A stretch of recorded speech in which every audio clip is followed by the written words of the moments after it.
Good afternoon, everyone. I'm Arnie. You're watching Pepper Tree Villa. This is November 13th, 42 days until Christmas, and it's time for the Daily Dose of Disney. Let's see who's here. Dina the Cat. Pato, thank you for being here. Mike Wheeler, good to have you. How's the light? I guess the lighting's okay. I usually have a little light, but for some reason it's not here at my desk right now, but I'll go ahead and proceed with what's going on. Okay, let's see. I have some information here dealing with everything Disney for this day in the Disney universe. Keystone, hello. Myers and the Mouse, thank you for being here. Is Tracy here too? Awesome, thanks, guy. How you doing? Good to have you here. It is 42 days. Just 42 days until Christmas. I cannot believe it. Six weeks. Hello, Pearl. Hello, Lena. Oh my goodness. It's been an interesting day around here. I've gotten a lot of work done, but Pam's fam is here. Thank you for being here. I've had some interesting conversations with people all over the place. Hello, Kay. Thank you for being here. So it's been an interesting day, but I always look forward to this time that I can spend with you, my village. It's great to have you here. Hi, Stacy. And Candy Mom, hello there. It's November 13th, and this is your Daily Dose of Disney. Let me go ahead and get started with a news story that I had here, and that is all about Disney Plus. Now, I know last week I was watching D&G Explorers, and they mentioned that they were not going to be subscribing to Disney Plus, and that turned out to be a farce for them because they subscribed yesterday. Hello, Duke Fairley Chronicles. Hello, Sherry. Anyway, what's going on is Disney Plus had more subscribers than even their highest estimates they were expecting. They ended up with over 10 million new subscribers yesterday. They were expecting maybe the high end 8 million, but they got 10 million. Of course, we were one of those. So let me read the story here. It says, according to CNBC, the new Disney Plus streaming subscription service signed up in excess of 10 million users within its first day of operation. It did so despite reports of teething problems with the service that meant some users were not able to sign up or stream Disney Plus content. It's not clear how widespread those problems were or how the number of subscribers might have been greater without them. Additionally, since a new subscriber gets a 7-day free trial period, it's too early to tell what proportion of the 10 million will continue once they are required to pay. In a similar move to how Apple is offering a year of its Apple TV Plus service to customers who buy iPhones or other devices, Disney Plus is being made available for free to users of Verizon. That's the telephone Verizon network here in the US. Disney also has also not broken out of how many subscribers that offer has brought. Now, to get an idea for comparison, Netflix added 500,000 subscribers last quarter, and that company's been streaming since 2007. They've total user base of around 160 million. And Netflix is expected to gain a total of about 800,000 new subscribers. So, they're going to be okay, at least for now. CBS All Access, that's here in the States. They took 5 years to reach 8 million subscribers for both its Showtime and CBS All Access streaming services. Hulu, which is owned by Disney, has almost 27 million paying subscribers, but they've been at it for 12 years as well. Rob Fuzz, thank you for being here in the chat. Great to have you. So on the financial news about that, because of how successful Disney was with their launch, they were up 3%. Netflix was actually down 1% on their stock. So let's see what happens with that. Okay, so it's November 13th, 2019. Let's do the Daily Dose. Let's get a little better here. There we go. Sorry about the close-up. Or is that better? Nah, it's a little too close. Let's go ahead and do it. November 13th, 1940, the this is the day that they released their third feature film. Now, remember, they were only doing animated features at this point. It wasn't until the 50s that they got into live action. So in this day, it was their third film. Fantasia premiered at the Broadway Theater in New York. Now, it used to be called the Colony Theater. Just so happens that 12 years prior to that, Steamboat Willie premiered at that same theater. So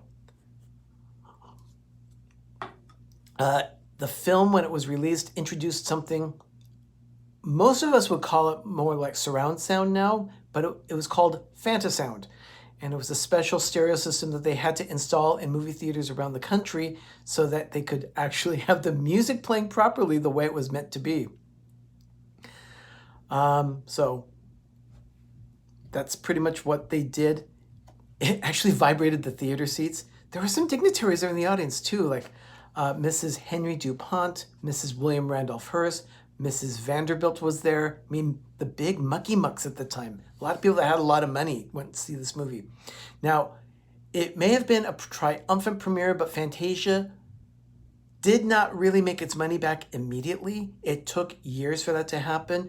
It wasn't until about the 70s during re-releases that it started to become like a major hit, and the audiences that went to the theater actually understood what Walt Disney was doing with this movie. So during Walt's lifetime, he never saw it as a success, but it did reach success, so much so that they did a sequel in 2000. And I remember seeing that one in IMAX. It was amazing, just beautiful to watch. Danny, thank you for being here. Good to have you here.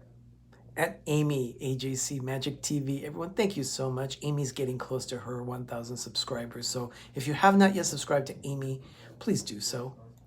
Oh, yeah. The 2000 version was fantastic, Rob. I loved it.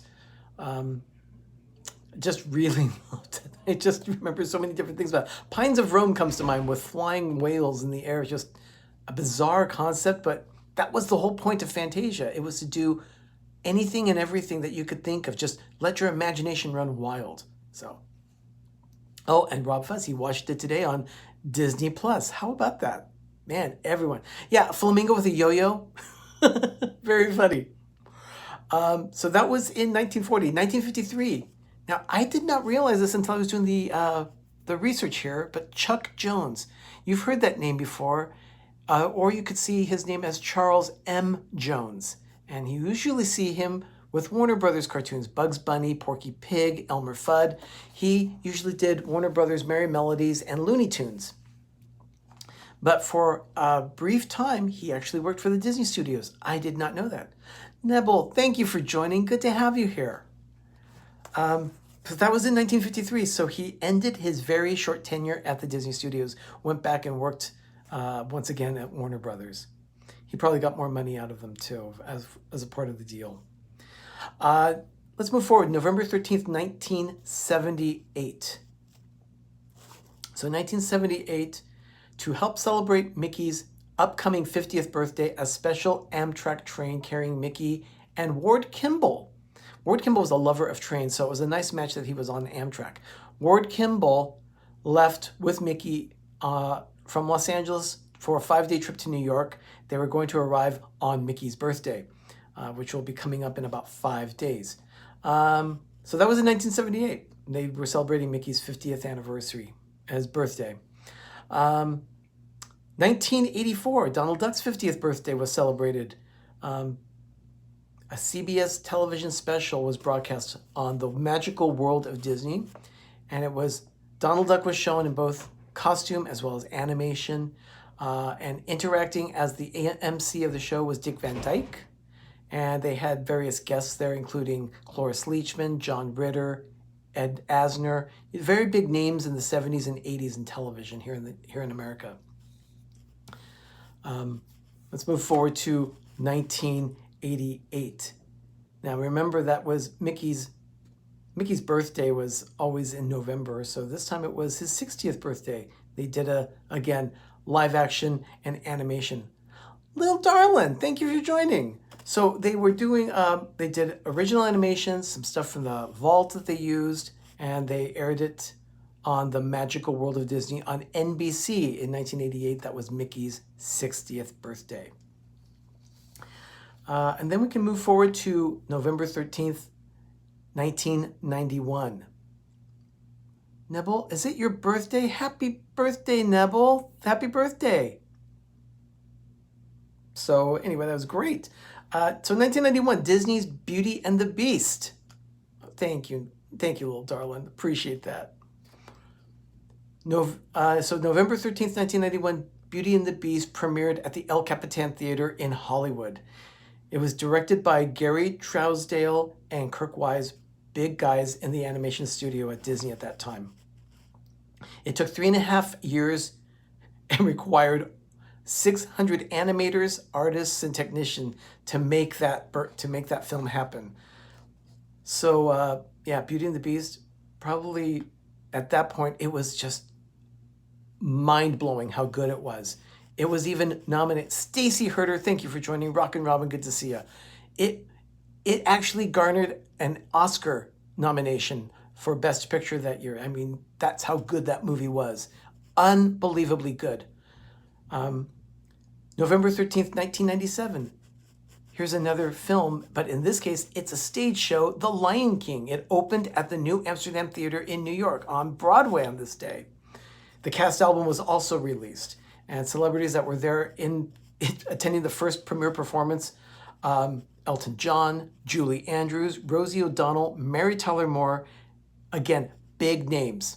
So pretty cool. November 13th, 1999, another film premiere. Disney Pixar's movie Toy Story 2 premiered at the El Capitan. They do a lot of premieres at the El Capitan. That's because Disney runs that theater on Hollywood Boulevard. So they premiered it, and they're in attendance also Tim Allen, Tom Hanks, Riders in the Sky. Now, I had to do a little research about that to find out Riders in the Sky, and then it made sense. They were the ones that sang the song Woody's Roundup in the theme song of the record that they play, and you see Jesse and Woody chasing each other on the record player as it's playing the music. And of course, that's when he also meets Stinky Pete. He meets Bullseye. He realizes that he's much bigger than just himself as a cowboy. So that was in 1999.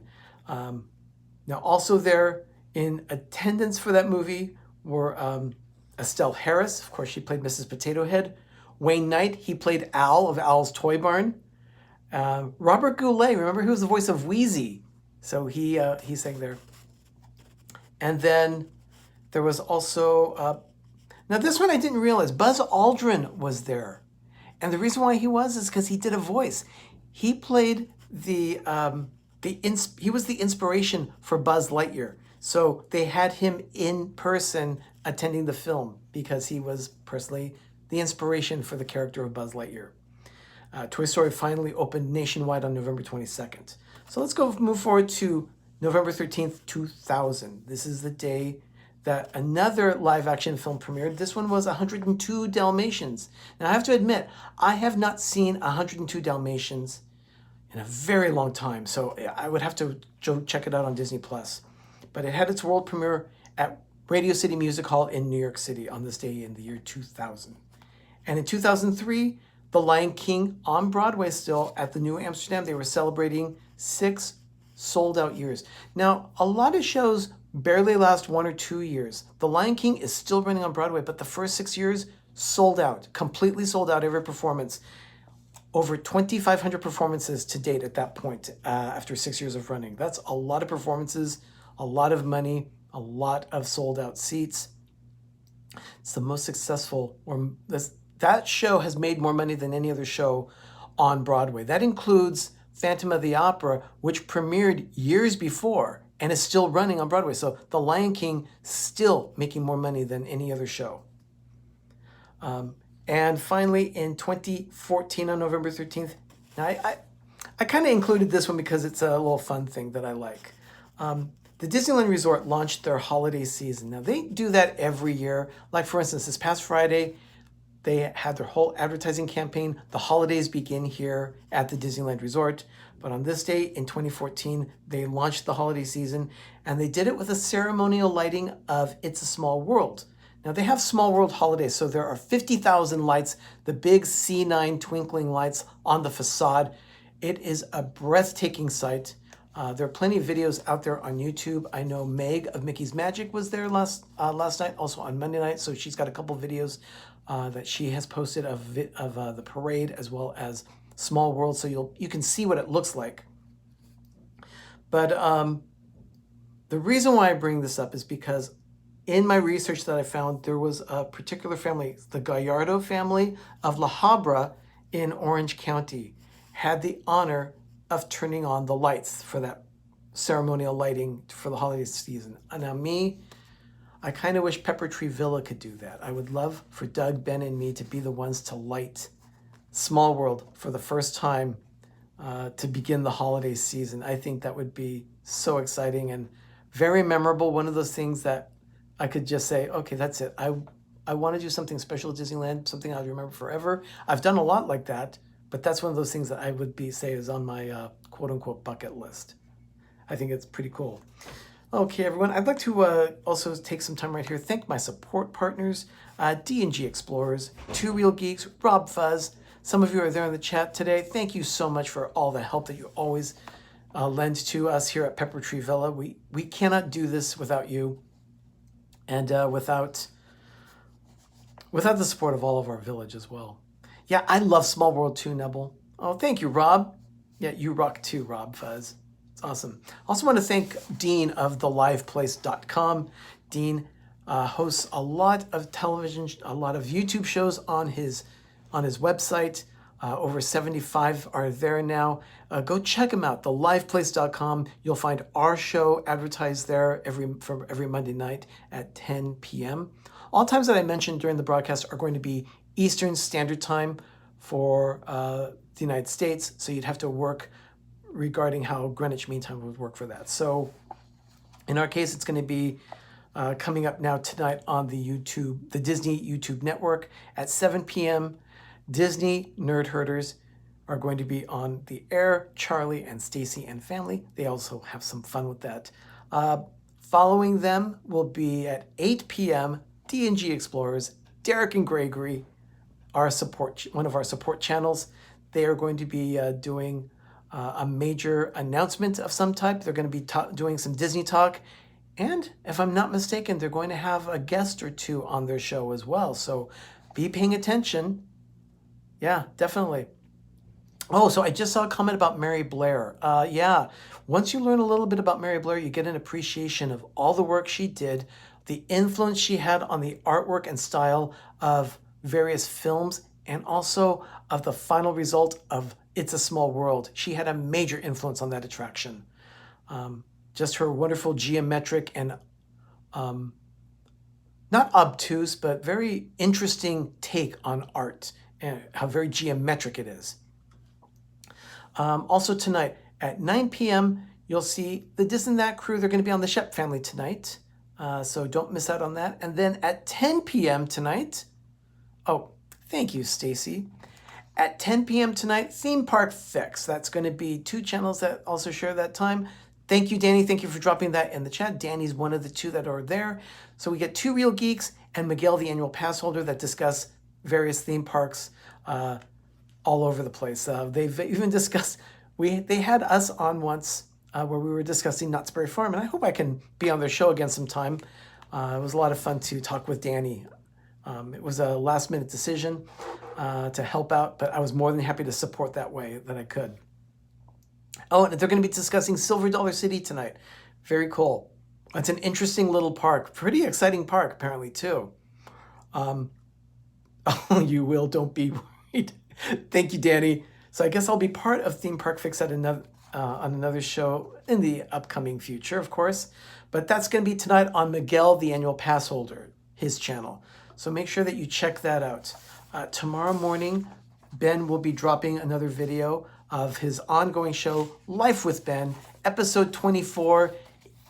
I think he's going to be discussing another food review, but pay attention. I'm sure you're going to enjoy this one because we had a lot of fun with it. Yeah, it's going to be tomorrow morning at 10 a.m. Eastern, 7 a.m. Pacific. We'll see that video dropping, and then I'll be watching it then as well. So Ben's working on the final edit this evening. So I guess that is about it for tonight. Yes, food with Ben. Yeah. He always likes burgers too. Take that as a hint. Anyway, that is it for this edition of the Daily Dose of Disney. Tracy, thank you for coming back in. So I'm just wrapping things up here for the Daily Dose, everyone. Go out, everyone. Watch everything tonight. Are all your trees decorated? Stacy, no, they're not. Thank you for bringing that to my mind. We're actually going to be doing a live stream on Sunday. It's going to be another multi-hour live stream on Sunday. And what we're going to be doing is decorating for sure our nostalgia tree. That is a 9-foot tree. The tree is made by Balsam Hill. It's a rather significant Berkshire Mountain firs, I think the type of tree that is from Balsam Hill.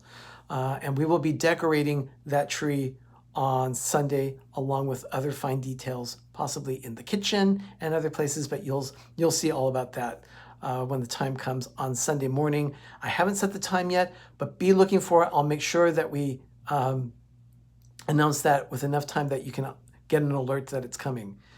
Yeah, you know, Neville, Ben always makes me want to eat too. That's just the way it is with those videos.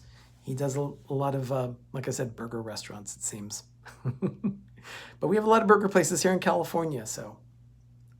Oh well. Hey everyone, thank you so much for joining me today.